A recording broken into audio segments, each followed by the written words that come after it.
KPM.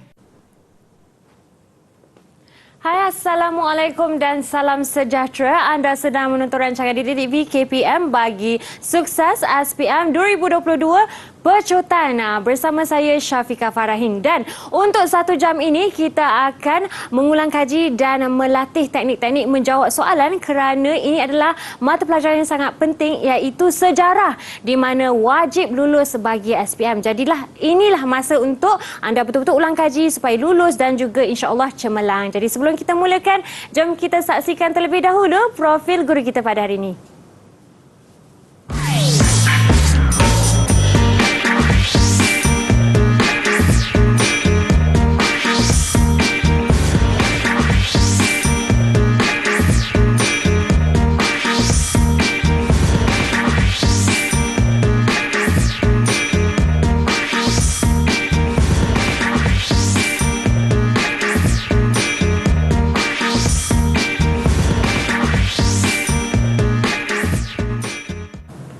Itulah dia cikgu kita pada hari ini iaitu guru sejarah kita iaitu Cikgu Azhari. Cikgu, apa khabar? Ya, khabar baik Syafiqah. Assalamualaikum Cikgu. Assalamualaikum warahmatullahi. Wah, semat cikgu kita pada hari ini berbaju Melayu warna biru. Tapi sebelum kita teruskan cikgu, ingin saya memperkenalkan juga juru bahasa isyarat kita pada hari ini iaitu Cikgu Nur Hayati dari SK Pendidikan Khas Taiping Perak. Cikgu Yati, apa khabar?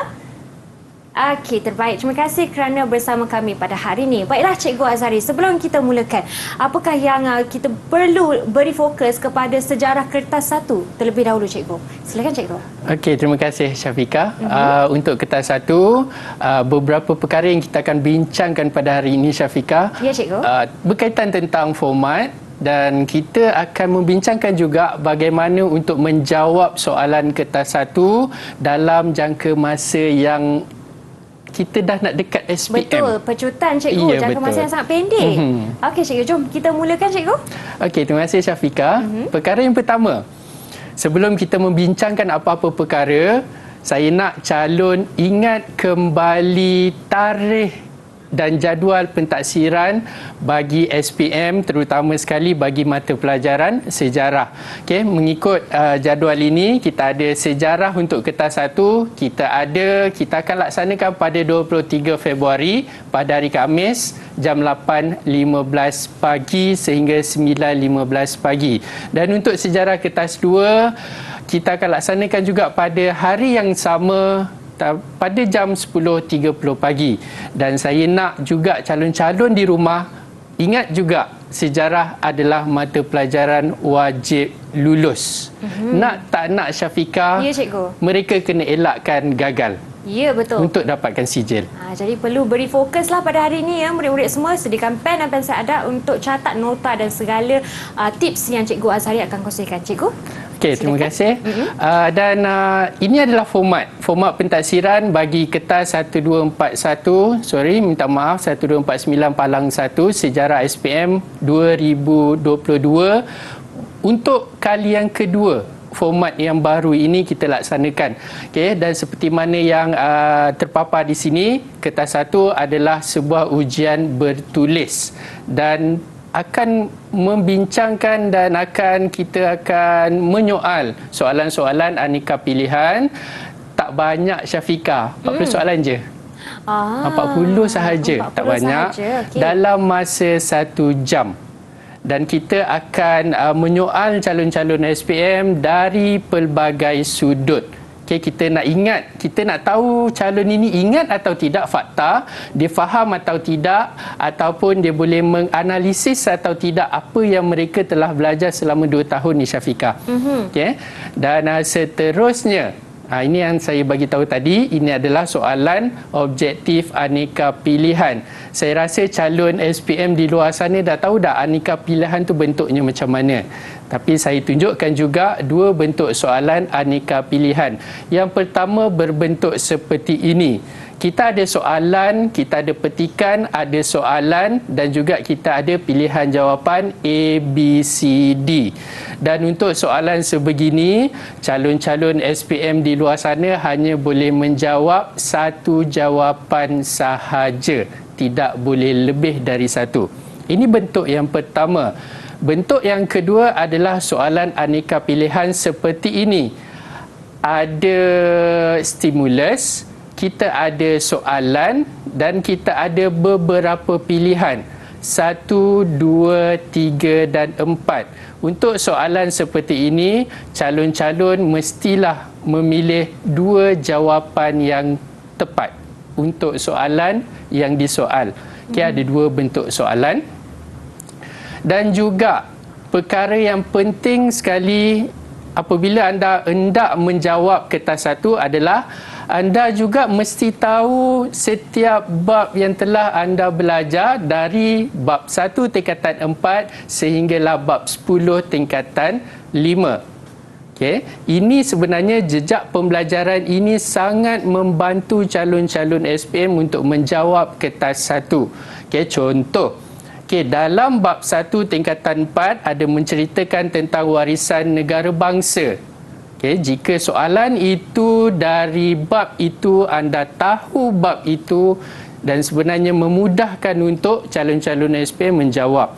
Dan contoh yang kedua adalah di dalam bab 6 tingkatan 5, cabaran selepas pembentukan Malaysia. Jika anda mahir tentang topik itu, sebenarnya sangat mudah. Okay, dalam kepala calon-calon sebenarnya dah tahu dah. Sebut je cabaran selepas Malaysia terbentuk, kita dah terbayangkan dah apa cabaran yang dihadapi oleh kerajaan ketika itu. Okay, dan seterusnya Syafiqah, daripada 40 soalan yang kita tanya dalam kertas 1 sejarah SPM, ada 20 soalan yang dikategorikan sebagai soalan mudah. Okay, sepatutnya calon dah boleh dapat menjawab 20 soalan daripada 40. Dan ada 12 soalan yang kita tanya berbentuk soalan sederhana dan hanya ada 8 sahaja soalan yang sukar. Dan jika anda ingin cemerlang sejarah kedua-dua kertas, anda mesti boleh dapatkan 32 jawapan yang betul daripada 40. Jika anda boleh jawab 40/40, syukur Alhamdulillah. Perfect 40. Ya. Okay. Ini contoh Syafiqah, soalan aras mudah, soalan senang. Kita cuba jawab sama-sama. Adakah calon-calon di rumah boleh menjawab soalan seperti ini? Kerana soalan ini dikategorikan sebagai soalan yang sangat mudah. Saya rasa Syafiqah pun boleh bantu saya jawab soalan ini. Saya cuba, cikgu. Okey, Syafiqah. Majlis Perundangan Negara. Adakah Syafiqah tahu MAPEN ni apa? Majlis Perundangan Negara. Tahu, cikgu? Okey, kalau tahu itu pertama. Kalau Syafiqah tahu, kalau calon di rumah tahu, bagus. Itu sangat bagus. Kalau tak tahu, boleh abaikan. Tak ada masalah. Perkara yang kedua adalah rukun negara. Siapa yang tak tahu rukun negara? Agak susah lah. Agak susah lah di situ. Sepatutnya kita sebagai rakyat Malaysia, kita dah tahu dah rukun negara itu apa. Dan perkara yang ketiga untuk soalan ini adalah pada tahun 1970. Tak semua calon, tak semua kita tahu apa yang terjadi pada 1970 ataupun tahun sebelumnya 1969. Tetapi kalau kita adalah seorang yang kuat membaca, kita dah tahu dah 1969 tu apa yang terjadi. Ni susulannya, cikgu? Ini susulannya. Okey. Okay. Pada yang tepatnya adalah 13 Mei 1969. Berlakunya rusuhan kaum. Ya. Dan pada tahun berikutnya kita wujudkan rukun negara. Okay? Kalau soalan berbentuk ini, sebenarnya calon dah tahu dah sebenarnya rukun negara ini untuk apa. Betul, cikgu. Tak perlu tahu pun MAPEN tu apa. Ya, betul. Okey. Faham, cikgu? Okey, contoh adakah dengan rukun negara ikut logik? Ikut logik, jika kita tak ada ilmu, kita tak tahu. Adakah dengan rukun negara kerajaan akan menyusun semula masyarakat? Hari ini Syafiqah duduk dekat sini, baca rukun negara, esok Syafiqah pindah. Adakah itu matlamat rukun negara? Rasanya bukan, cikgu. Bukan. Jadi kalau bukan, Mudah je sebenarnya. Ya, betul. Okey. Okey, jawapannya cikgu saya rasa B, memperkukuh perpaduan negara. Itulah tujuan rukun negara antara Ya, betul. yang penting. Ya.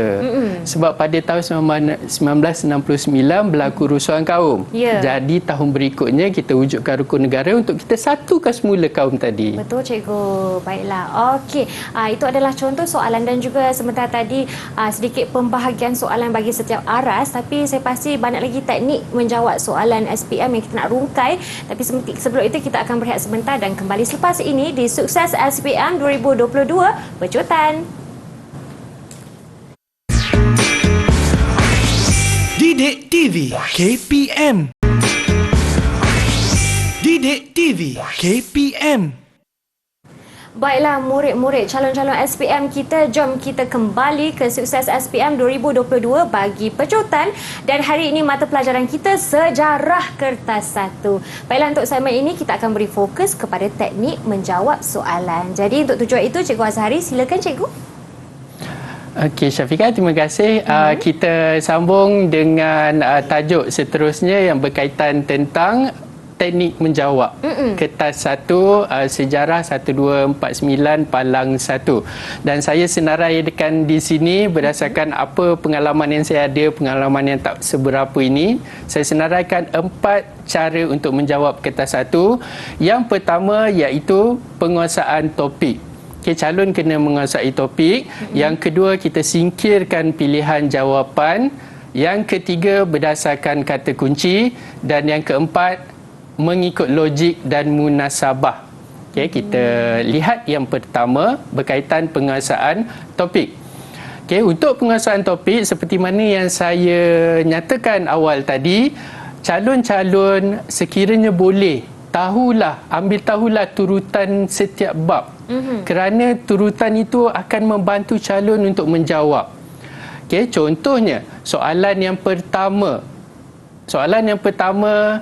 calon akan ditanya berkaitan dengan bab 1 tingkatan 4.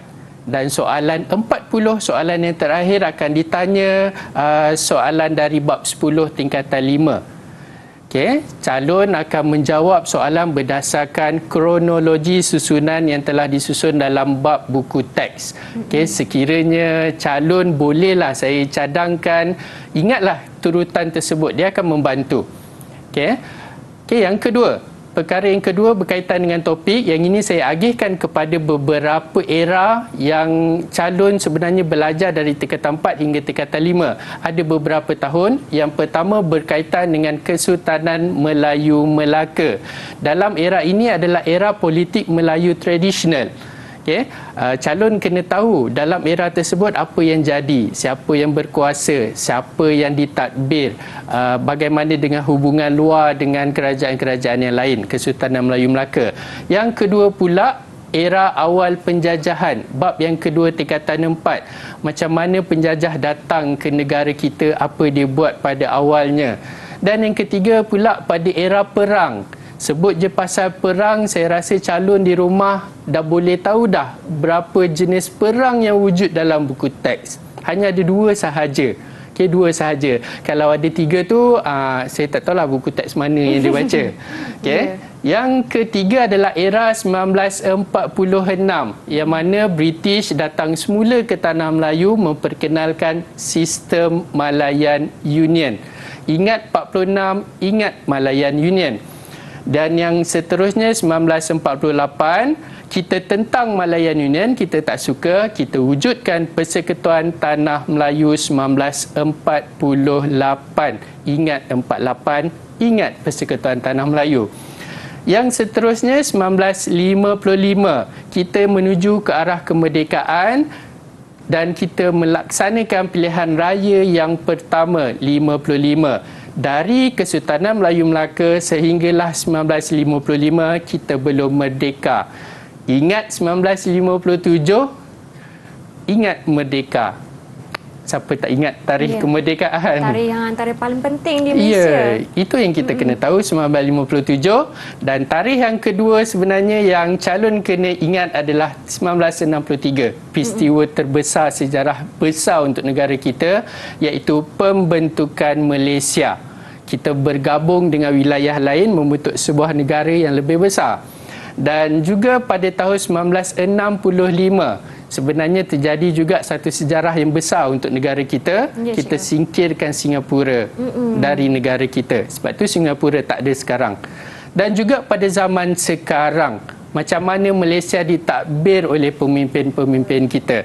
Jika anda boleh tackle, boleh dapatkan era-era ini sebenarnya membantu calon untuk menjawab. Okey Syafiqah, saya tunjukkan contoh. Okey, contoh yang pertama, Raden Ajeng Kartini. Kalau ikutkan soalan ini, perkara yang pertama saya nak calon dapatkan maklumat adalah berkaitan Raden Ajeng Kartini. Tengok nama, kalau tak kenal nama, tak kenal orangnya, tak ada masalah. Cuba kita fikir, Raden Ajeng Kartini sebenarnya dari mana di rantau kita? Negara mana yang sesuai dengan nama Raden ni? Adakah kita Malaysia selalu guna Raden? Adakah Thailand menyebut Raden? Indonesia ya cikgu? Indonesia. Ya, Raden Ajeng Kartini sebenarnya Indonesia. Sebut Indonesia, kalau calon tahu kronologi topik tadi, Indonesia hanya ada di 2 bab sahaja. Sama ada di tingkatan 4 atau tingkatan 5. Tingkatan 4 berkaitan dengan bab 2, nasionalisme. Nasionalisme, kalau calon ingat yang tadi, dia di era awal penjajahan. Itu yang pertama. Yang kedua, dia menyatakan 2 karya, Hilang Gelap Terbitlah Terang, penulisan seorang puteri Jawa. Calon kena tahu sebenarnya karya ni apa?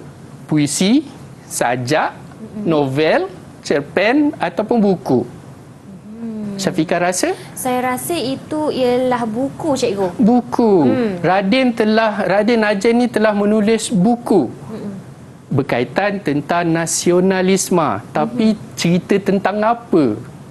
Kalau awal era penjajahan, bermakna kalau kita mula-mula dijajah, Syafiqah rasa kita suka tak dengan penjajah tu? Mestilah tak cikgu. Ya, mesti tak. Jadi kita cari benda-benda yang tak. Benda yang rakyat Indonesia tak suka. Adakah sebab ekonomi Indonesia maju, kita nak tentang penjajah? Tak cikgu. Tak, sebab kita dapat duit. Takkan kita nak tentang kan? Betul. Yang kedua, adakah ekonomi kita ditindas and then kita tentang? Boleh jadi juga? Boleh jadi. Yang ketiga, adakah disebab pekerja-pekerja asing ni mengancam keselamatan kita? Kurang berkait dengan kita. Kurang ada kaitan. Yang ketiga, kelemahan sistem pentadbiran. Kurang berkait juga cikgu rasanya. Jadi Syafiqah rasa mana lagi yang ada kaitan? Yang paling tepat, yang kaitannya ikut cikgu sebutkan tadi, B cikgu, penindasan terhadap ekonomi. Ya, penindasan terhadap ekonomi. Raden Ajeng menulis tentang bagaimana rakyat Indonesia ni ditindas. Sebab itu wujudnya bab 2 ni, nasionalisme. Wujudnya cintakan negara. Kita ditindas dan kita baru wujud cintakan negara itu. Ya, betul cikgu. Okay, contoh yang pertama. Okay, contoh yang kedua, ini berkaitan tentang pakatan. Kalau sebut pakatan, saya ulang balik tentang jejak pembelajaran tadi, sebut je pakatan hanya ada di 2 bab.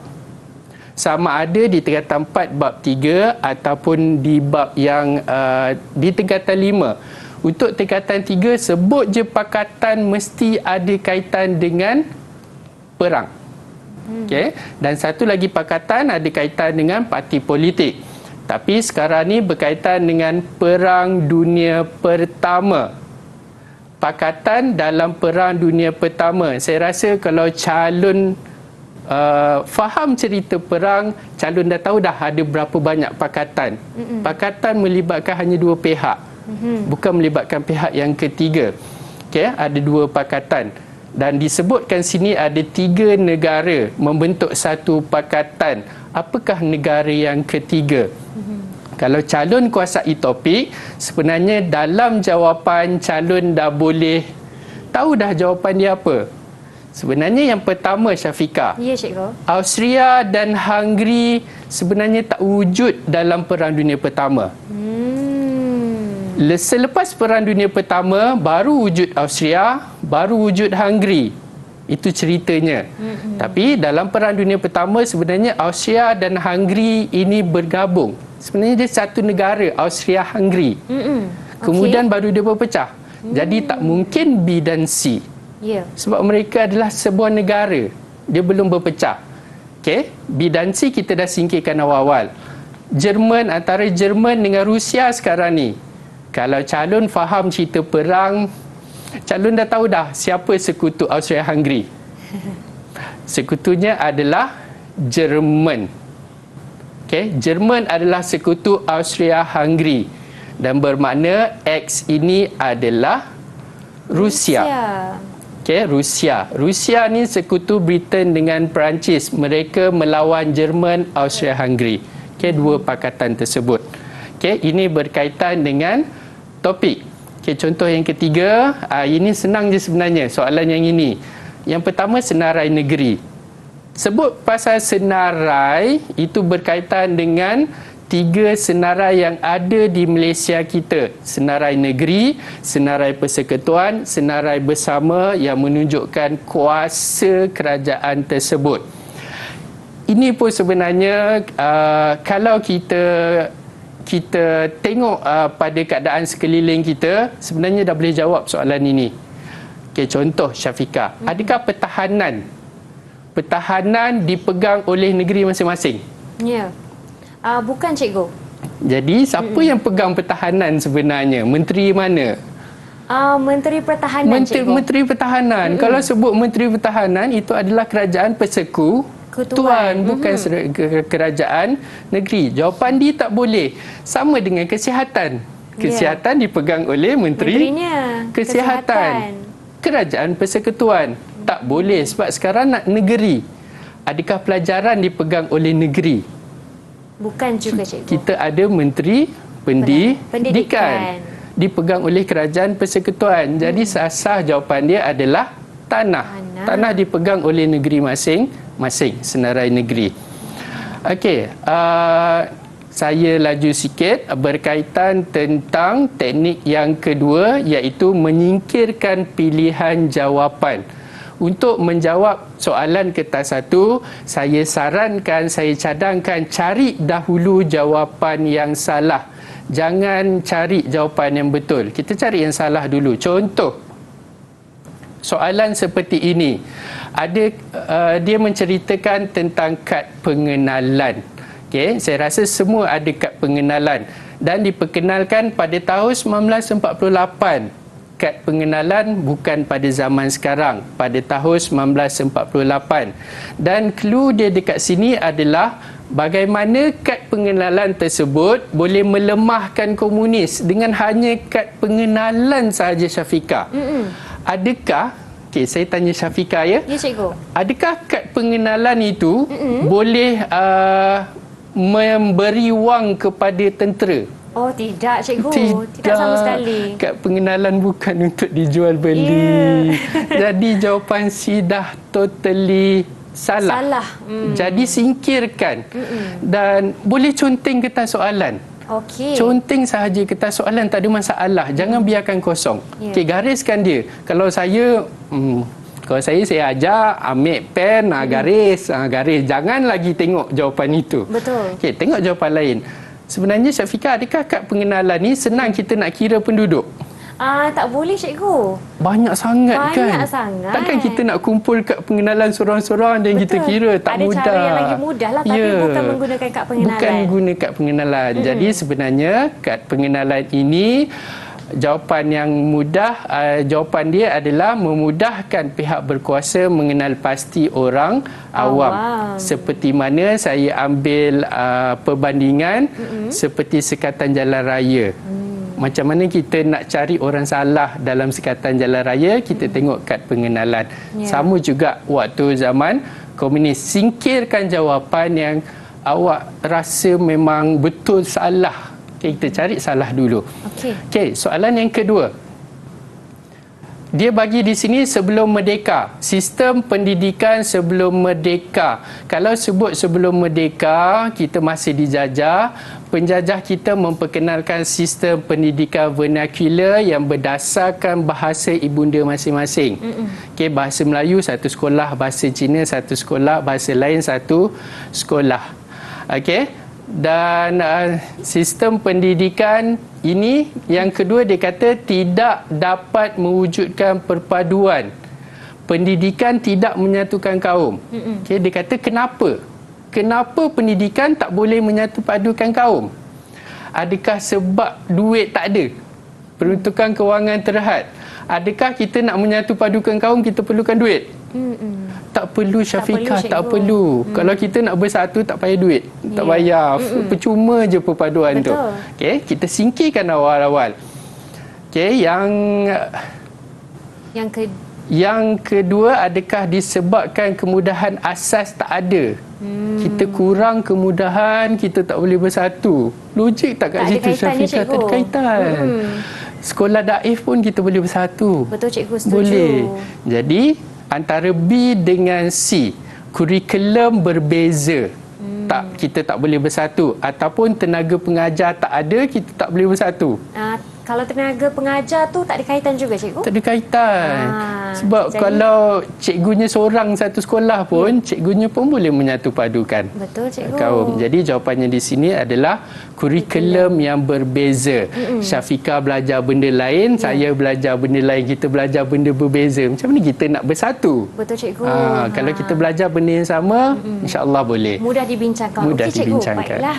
Banyak juga teknik menjawab kertas satu bagi mata pelajaran sejarah yang dikongsikan, antaranya menolak ataupun menggariskan pilihan jawapan yang tidak tepat, dan juga kita perlu penguasaan topik juga kan, kefahaman menyeluruh. Jadi kita akan sambung teknik menjawab selepas ini. Jadi kita akan berehat sebentar dan kembali selepas ini di Sukses SPM 2022 Pecutan.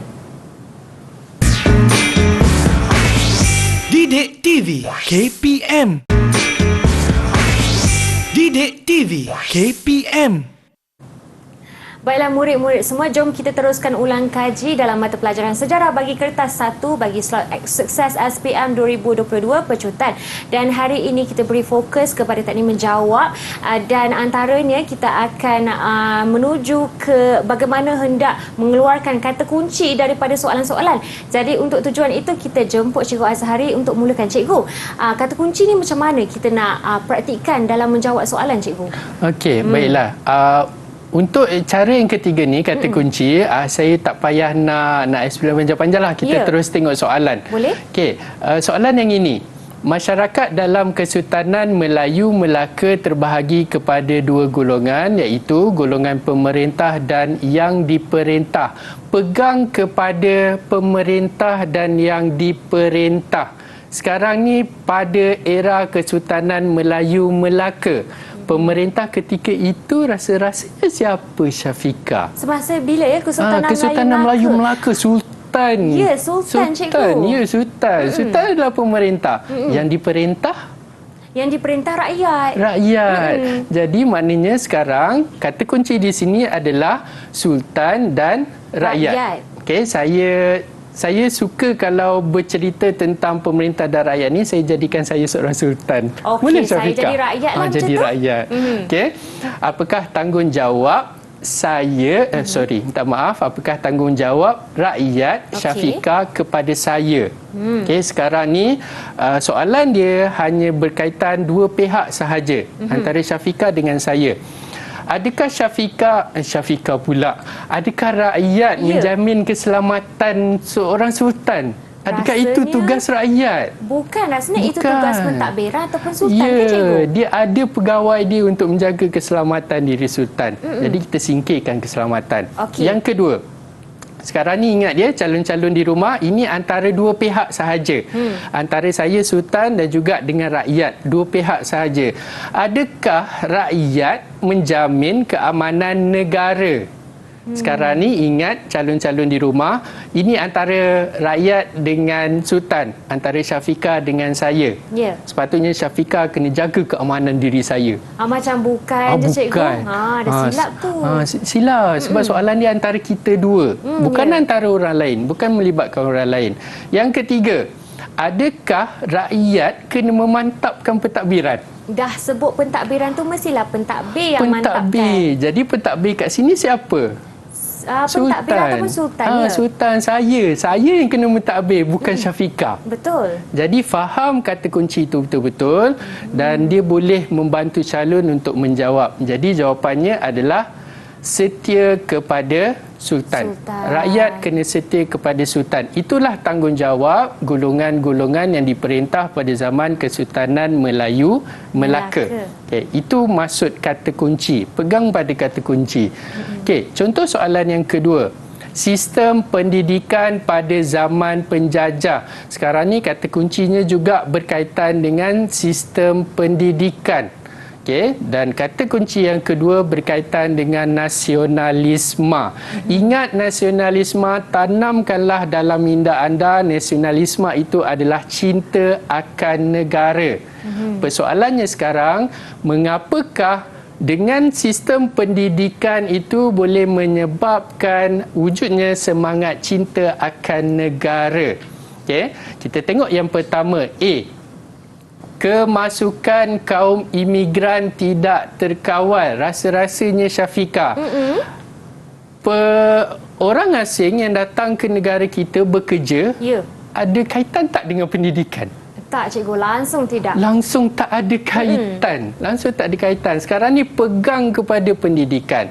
Yang kedua, kemunculan ramai golongan intelek. Golongan intelek Syafiqah ada kaitan tak dengan pendidikan? Ada cikgu, sebab cikgu sebutkan ini sistem pendidikan dan juga nasionalisme yang berkait dengan cintakan negara. Jadi ada cikgu. Ya, ada. Golongan intelek itulah berada dalam sistem pendidikan. Okay, kita tengok C. Adakah dengan pendidikan kita melahirkan orang-orang bangsawan?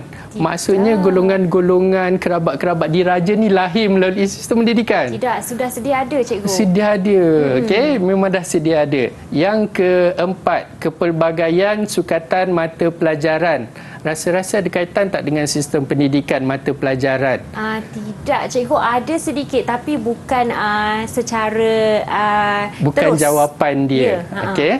Jadi antara B dengan D ada kaitan dengan pendidikan, tapi jawapan yang tepat adalah golongan intelek muncul dalam sistem pendidikan itu yang menyebabkan kita wujudnya semangat cinta akan negara. Semudah itu je Syafiqah. Ya cikgu.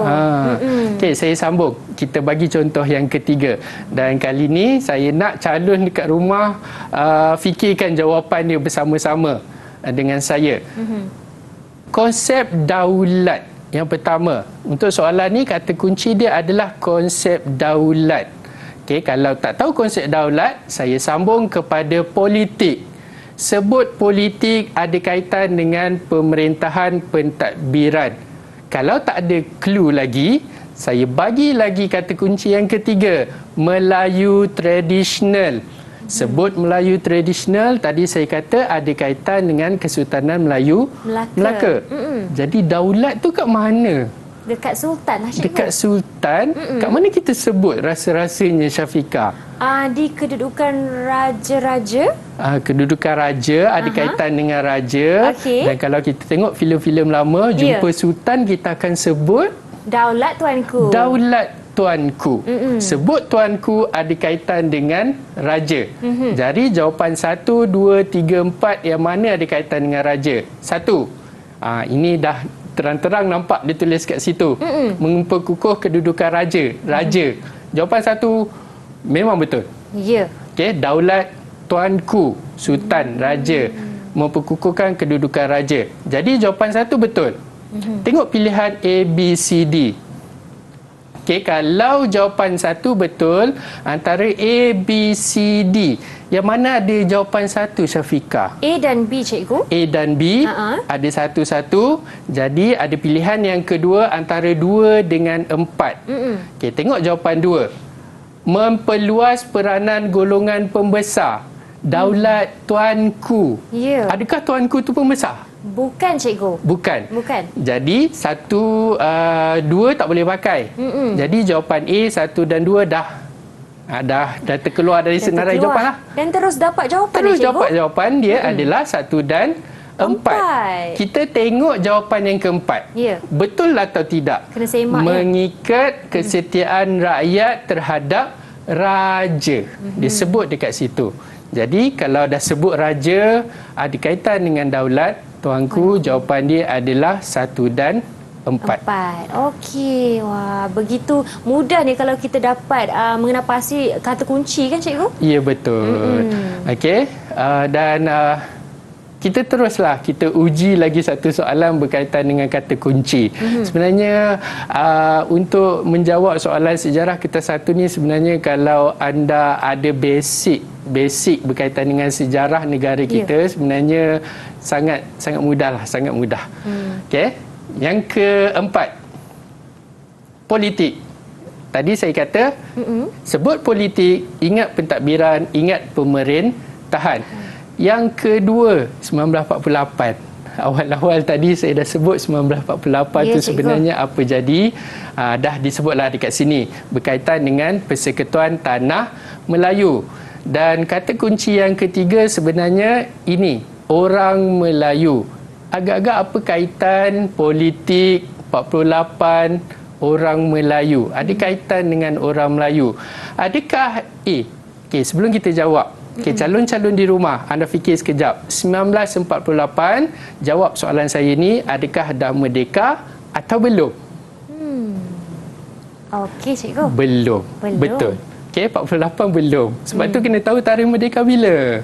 Okey, 48 belum merdeka. Adakah sebelum merdeka kita dah ada kuasa mengawal pentadbiran?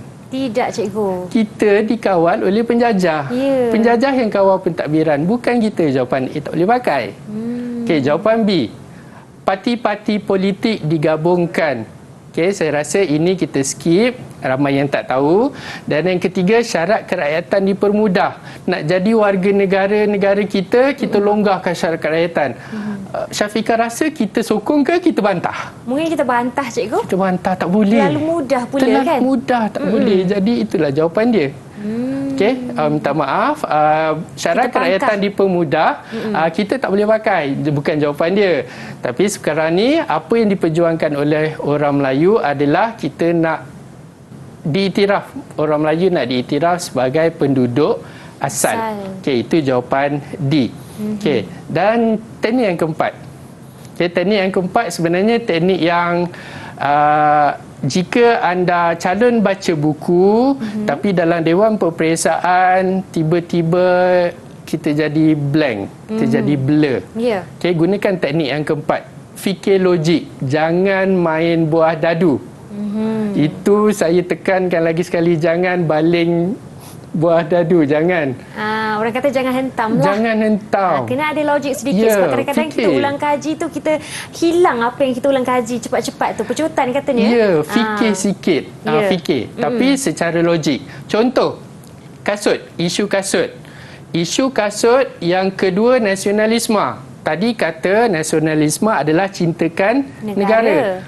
Apa kaitan kasut dengan cintakan negara? Kita tengok logik dia dekat mana.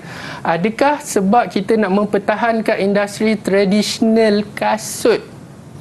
Orang dulu tak pakai kasut. Ya. Kita kebanyakan pakai slipper. Bukan tradisional Bukan tu. tradisional. Yang kedua, adakah mempertahankan kesucian agama? Tak pasti. Kita terus ke C. Adakah kasut ini penting untuk rakyat? Yang menyebabkan kita cintakan negara? Okey, anda fikir. D. Adakah kasut ini adalah hak pembesar? Macam tak logik. Okey. Jadi antara A, B, C, D sebenarnya yang paling logik adalah kesucian agama. Fikir sebentar.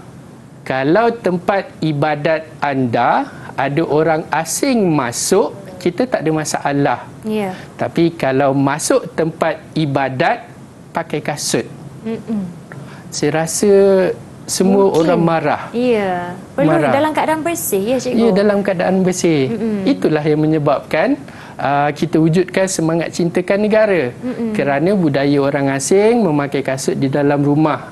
Tapi bukan budaya kita. Betul. Tapi bila dia buat dekat tempat kita, kita akan jadi marah. Okey, contoh soalan yang kedua. Kenapa negara kita menjadi tumpuan? Okay, sekarang ni pada abad ke-16 sebelum merdeka, orang asing dah start datang ke negara kita. Fikir logik. Sebuah negara tu penduduk dia sangat ramai. Adakah kita nak pergi, Syafiqah?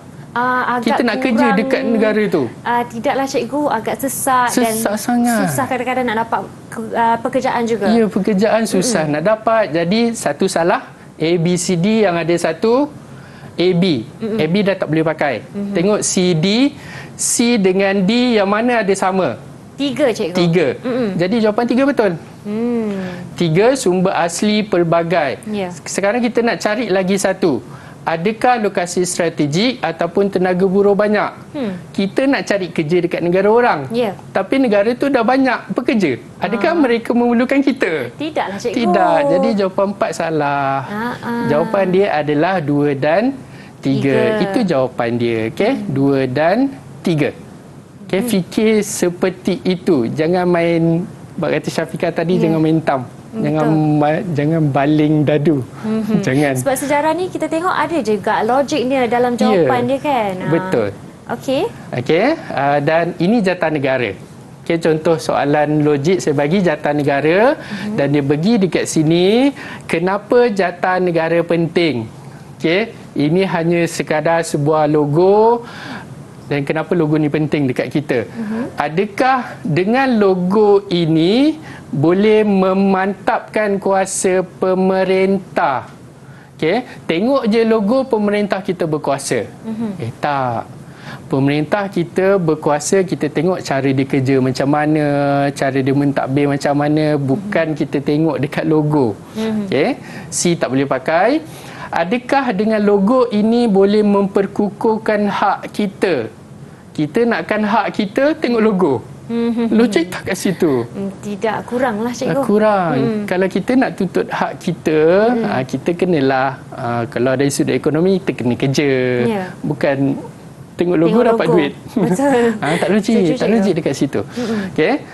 Adakah dengan logo ini menandakan ekonomi kita maju? Mungkin logo sebagai penanda, tapi tak berkait dengan apa yang logo itu simboliknya. Ya. Kalau nak tengok ekonomi kita maju, bukan tengok dekat jatah negara. Betul. Tengoklah duit kita banyak ke tidak. Baru tahu kita ekonomi kita maju. Tengok kerja kita banyak ke tidak. Tengok kat situ. Betul, jadi cikgu? jawapan dia, dengan jatah negara sebenarnya menjadi simbol perpaduan. Perpaduan antara kaum. Inilah fungsi jatah negara. Sekali lagi saya ingatkan, untuk menjawab ke 40 soalan, jawab dahulu soalan yang calon tahu jawapan dia. Kalau calon tak tahu, jangan main baling dadu. Fikirkan logik. Okey, dan untuk yang seterusnya, dalam jangka masa tak sampai 2 bulan, tak sampai sebulan lah, tolak weekend, tolak cuti. Betul. Apa, dah dekat dah kita ni. tinggal beberapa hari. Jadi persediaan menjelang peperiksaan, saya sarankan buatlah 3 perkara ini. Yang pertama, latih to be. Yang kedua, bacalah buku teks. Tapi jika kurang minat membaca buku teks itu kita telah adakan di media sosial. Okay? Buka telefon, scroll buku teks tu di media sosial. Bukan scroll media sosial lain-lain. Scroll buku teks di media sosial. Ya, ingat nak SPM. Nak SPM. Yang ketiga, berkaitan dengan nota ringkas. Okey, yang pertama Syafiqah berkaitan dengan latih to be. Untuk kertas 1, mahirkan diri anda, diri calon semua untuk menjawab kertas 1 dengan membuat latih to be yang banyak. Okey, untuk mahir kertas 1 memang perlukan kemahiran. Tapi kemahiran itu diasah melalui latih to be, latihan. Buat sahaja mana-mana latihan yang ada dalam buku teks atau mana-mana latihan objektif yang ada di pasaran ataupun latihan yang berbentuk kuizis atas talian. Okey, boleh buka telefon, buka gadget masing-masing dan ambil link ini untuk anda dapatkan soalan-soalan berbentuk atas talian sambil jawab rujuk buku teks yang pertama. Yang kedua, kalau tak suka permainan kuizis, boleh gunakan Google Form ini untuk menjawab soalan-soalan atas talian. Okay, yang kedua, sekarang ni kita dah maju. Kalau calon-calon suka menjawab secara buku, silakan. Kalau calon rasa buku itu, buku-buku latihan itu sangat menyukakan, kita ada cara yang lebih mudah. Yang ketiga, yang kedua, pembelajaran di media sosial. Kita ada guru-guru pakar satu Malaysia yang mengajar di media-media sosial. Yang pertama di channel YouTube. Carilah. Bukalah minda anda untuk menerima fakta sebanyak-banyaknya dalam masa yang singkat ini. Okay, yang kedua, bukan setakat di channel YouTube.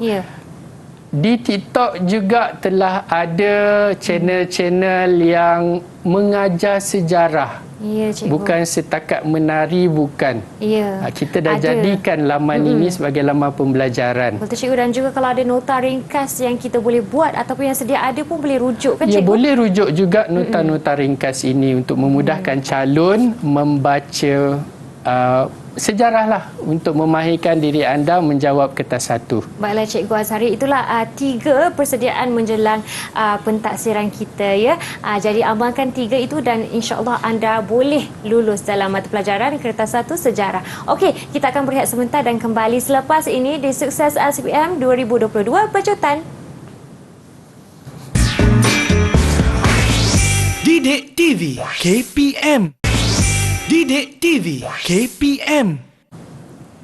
Anda masih lagi menonton rancangan Didik TV KPM bagi slot Sukses SPM 2022 Pecutan. Dan untuk segmen kali ini mungkin kadang-kadang nak beritahu sedikitlah kita punya calon SPM ada sedikit keliru ataupun lupa untuk menjawab soalan. Jadi mungkin kita boleh sedikit ketengahkan bagaimana antara calon-calon ni, apa kelemahan yang mereka hadapi sebelum semasa mengulang kajian ataupun sebelum ujian dia, yang kita perlu rungkai supaya dapat elakkan, cikgu. Ya, Syafiqah. Berdasarkan pengalaman saya lah, calon-calon SPM ni melakukan beberapa perkara yang tak sepatutnya mereka lakukan. Okay, yang pertama, untuk kertas satu, calon-calon hanya membaca buku teks tanpa membuat latihan. Itu kelemahan calon-calon. Untuk calon mahir menjawab kertas satu, seperti tadi saya sarankan buat latih to be banyak kali. Bukan setakat membaca sahaja. Atau menghafal sahaja. Menghafal sahaja, betul. Okay, untuk mahir kertas satu, latihan itu penting. Kita ada banyak set soalan di luar sana, buat banyak kali dan mana tahu antara soalan itu keluar dalam SPM, kita tak tahu. Jadi calon dah mahir dah nak menjawab soalan-soalan itu. Okay, yang pertama, tidak membuat latihan. Yang kedua, calon-calon membuat latihan, itu dah bagus. Tapi mereka tidak merujuk buku teks. Bermakna latihan tersebut dibuat secara buta tuli sahaja, tanpa merujuk buku teks. Okay. Untuk mahir kertas sejarah SPM, untuk mahir kedua-dua kertas satu dan juga kertas dua, sambil buat latihan kertas satu, sambil-sambil itu kita ulang kaji kertas 2. Okay. Dalam soalan objektif, kalau yang berbentuk kertas, conteng kertas itu. Apa fakta-fakta tambahan yang boleh kita keluarkan? Sambil kita jawab kertas 1, sambil situ ada nota tambahan yang boleh kita guna pakai untuk menjawab kertas dua. Dua dalam satu. Aha, baiklah. Jadi jangan setakat belajar kertas satu, tapi kertas dua kita abaikan. Apa kata kita buat serentak sekali. Ya, cikgu. Okey, tak merujuk buku teks. Yang ketiga, tidak membuat catatan atau contengan. Yang ini sewaktu SPM. Dah dapat kertas SPM, anda dah selak-selak kertas itu. Kalau dah gugup tu, tarik nafas, istighfar dulu. Selalu itu terjadilah. Dah takut sangat. Jadi sambil-sambil jawab, sambil conteng kertas soalan. Masalahnya sekarang, Syafiqah, calon takut untuk menconteng kertas soalan. Saya pun tak pasti apa sebabnya. Conteng sahaja. Itu adalah hak calon semua. Okey, conteng kertas soalan. Ingat tadi, awal-awal tadi saya dah terangkan kertas satu pada jam 8 pagi, kertas 2 pada jam 10.30 pagi. Anda hanya ada senggang masa lebih kurang 1 jam untuk study kertas 2. Wah. Okey. Mana ada 20 bab untuk study dalam masa 1 jam. Tak cukup. Sempat tu. Kalau tak sempat, memang tak sempat. Sambil buat kertas satu tu, ulang kaji. Manfaatkan 60 minit masa yang diberikan. Okey. Tambah nota dekat situ, tambah catatan apa yang boleh tambah conteng. Okey, contenglah. Lagi sekali. Conteng. Jangan takut. Jangan sebab takut. Bukannya akan dirujuk sebagai dalam bila dinilai kan, cikgu? Tidak. Okey. Yang keempat, ini juga sewaktu SPM, calon tidak menyemak jawapan. Okey. Calon akan menandakan jawapan di kertas soalan. Dan jawapan itu akan dipindahkan ke dalam kertas OMR, kertas objektif yang calon perlu hitamkan. Okay? Selalunya kesilapan terjadi apabila di kertas soalan jawapan lain. Dipindahkan jawapan lain. Jadi sebab itu saya cadangkan semak balik. Adakah tally antara kertas jawapan dekat kertas soalan dengan kertas OMR? Sebab jawapan yang kita nak pilih adalah di kertas OMR itu. Betul, cikgu. Bukan di kertas soalan. Itu kalau terlepas satu je jawapan, semua daripada bawah tu boleh salah kan, cikgu? Betul. Jadi jangan buat kesilapan yang saya rasa kesilapan yang tak sepatutnya lah. Dan yang kelemahan yang terakhir adalah ini kecuaian yang tak sepatutnya calon buat adalah tidak memadam dengan cermat kertas OMR tadi. Okey, ingat kertas OMR anda kena hitamkan. Tapi janganlah confident ni, Syafiqah. Ini jawapan dia. Habis dia hitam tekan betul, Syafiqah. Tapi bila semak balik jawapan tadi salah. Sila padamkan hitam tadi yang anda buat tadi dengan betul, dengan sila habiskan. Kalau tak habis, anda buat jawapan satu lagi, bermakna dalam satu soalan ada dua jawapan. Kita tak boleh nak kira yang itu. Mesin tak boleh. Terima kasih, cikgu. Baiklah, boleh tak kita dapatkan sedikit rumusan ringkas daripada cikgu untuk hari ini? Okay, secara rumusannya untuk kertas satu, jika anda nak mahir menjawab soalan objektif adalah dengan membuat latihan. Buat sahaja latihan dan rujuklah buku teks. Okay, kalau tak ada rujuk buku teks, rujuklah nota-nota yang ada pada tangan calon. Okay, yang penting anda buat latihan banyak-banyak dan belajar. Baiklah, cikgu, terima kasih atas pesanan tersebut. Begitulah dia daripada Cikgu Azhari. Terima kasih, cikgu, kerana berkongsi tips dan teknik menjawab soalan kertas satu bagi mata pelajaran sejarah. Dan tidak lupa juga kepada jurubahasa isyarat kita, Cikgu Yati, kerana berada bersama kami pada hari ini. Terima kasih kepada anda semua. Saya doakan anda sukses dan berjaya lulus dalam kertas satu sejarah. Baiklah, sehingga kita berjumpa lagi. Assalamualaikum dan salam sejahtera. Bye semua.